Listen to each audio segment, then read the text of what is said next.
রমাদান এটি শুধু সিয়াম সাধনার মাস নয়, এটি দান করারও মাস। এটি এমন এক সময় যখন আল্লাহর রাসূল সাল্লাল্লাহু আলাইহি ওয়াসাল্লাম সবচেয়ে বেশি দান করতেন। আজ আমরা কি সেই পথে হাঁটছি? এই বরকতময় মাসে আমাদের দান সৎকার অবস্থা কেমন?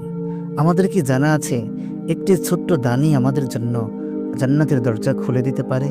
আল্লাহ তাআলা বলেন, যারা আল্লাহর পথে তাদের সম্পদ ব্যয় করে তাদের উপমা একটি বীজের মতো, যা উৎপন্ন করল 7টি শীষ। প্রতিটি শীষে রয়েছে 100 দানা। আর আল্লাহ তাআলা যাকে চান তার জন্য আরও অধিক গুণে বাড়িয়ে দেন। আর আল্লাহ প্রাচুর্যময়, সর্বজ্ঞ।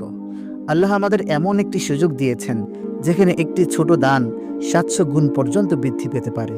এখন প্রশ্ন হলো, আমরা কি এই সুযোগ গ্রহণ করছি? রমাদান এটি দান করার শ্রেষ্ঠ সময়। রাসূলুল্লাহ সাল্লাল্লাহু আলাইহি ওয়াসাল্লাম ছিলেন সর্বশ্রেষ্ঠ দানশীল ব্যক্তি, আর রমাদান মাসে তিনি আরও বেশি দান করতেন। সুবহানাল্লাহ, হাদিসে এসেছে রাসূলুল্লাহ সাল্লাল্লাহু আলাইহি ওয়াসাল্লাম ছিলেন সবচেয়ে দানশীল মানুষ, আর তিনি সবচেয়ে বেশি দান করতেন রমাদান মাসে। যিনি জান্নাতের সর্বোচ্চ স্থানের অধিকারী, তিনি যদি রমাদানে এত বেশি দান করেন, তাহলে আমরা কেন করব না? দান করলে কি সম্পদ কমে যায়? অনেকেই মনে করেন দান করলে সম্পদ কমে যায়, কিন্তু রাসূলুল্লাহ সাল্লাল্লাহু আলাইহি ওয়াসাল্লাম বলেছেন, সদকা করার দ্বারা সম্পদ কখনো কমে না, বরং দানের মাধ্যমে সম্পদে বরকত হয়, গুনাহ মাফ হয়। কিয়ামতের দিন দান আমাদের জন্য ছায়া হবে। আল্লাহ আমাদের প্রতি সন্তুষ্ট হন। আল্লাহ তাআলা বলেন, তোমরা যা কিছু ভালো কাজ আগে ভাগে করবে, আল্লাহর কাছে তা আরও উত্তম ও মহাপুরস্কার হিসেবে পাবে। তাহলে আমরা কেন অপেক্ষা করব? রমাদানে দান করার বিশেষ ফজিলত রয়েছে। রমাদানে দান করলে সওয়াব অগণিত গুণে বৃদ্ধি পায়। রাসূলুল্লাহ সাল্লাল্লাহু আলাইহি ওয়াসাল্লাম বলেছেন, সদকা গুনাহকে এমনভাবে মিটিয়ে দেয় যেমন পানি আগুনকে নিভিয়ে দেয়। সুবহানাল্লাহ, রমাদানে আমরা সবাই চাই গুনাহ থেকে মুক্তি পেতে। তাহলে সদকা করা থেকে পিছিয়ে থাকবো কেন? যদি একজন ক্ষুধার্তকে খাওয়ান, আল্লাহ আপনাকে জান্নাতের পথে এগিয়ে দেবেন।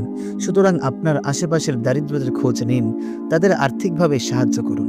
যদি একজন ইয়েতিমের দায়িত্ব নেন, আল্লাহ আপনাকে রাসূলুল্লাহ সাল্লাল্লাহু আলাইহি সাল্লামের সান্নিধ্যে রাখবেন ইনশাআল্লাহ। অতএব নিজের সন্তানের পাশাপাশি দারিদ্র শিশুদেরও ঈদের জামা বানিয়ে দিন। ঈদের আনন্দ তাদের মাঝেও ভাগাভাগি করে নিন। প্রিয় ভাই, একটি ছোট দানও আপনাকে জান্নাত পর্যন্ত নিয়ে যেতে পারে।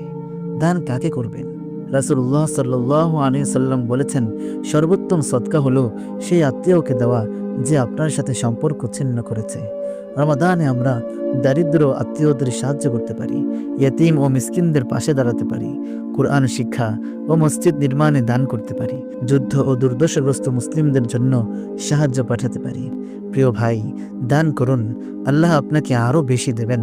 রমাদান শেষ হয়ে যাবে, কিন্তু দানের সওয়াব শেষ হবে না।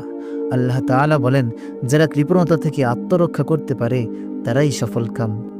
আমরা কি সফল হতে চাই না? তাহলে আজ থেকেই দান করা শুরু করি। হয়তো আমাদের একটি সদকাই আমাদের জন্য জান্নাতের দরজা খুলে দিতে পারে ইনশাআল্লাহ। রমাদান চলে যাবে, কিন্তু আমাদের দানের হাত যেন বন্ধ না হয়ে যায়। আর আসন্ন ঈদে যেন কারো মুখেই মলিনতার ছাপ না থাকে, সেদিকে আমাদের লক্ষ্য রাখতে হবে। হে আল্লাহ, আমাদের অন্তরকে দানশীল করুন, আমাদের সম্পদে বারাকাহ দান করুন। আমাদের এমন বান্দাদের অন্তর্ভুক্ত করুন যারা আপনার পথে ব্যয় করে এবং জান্নাতের পথে এগিয়ে যায়।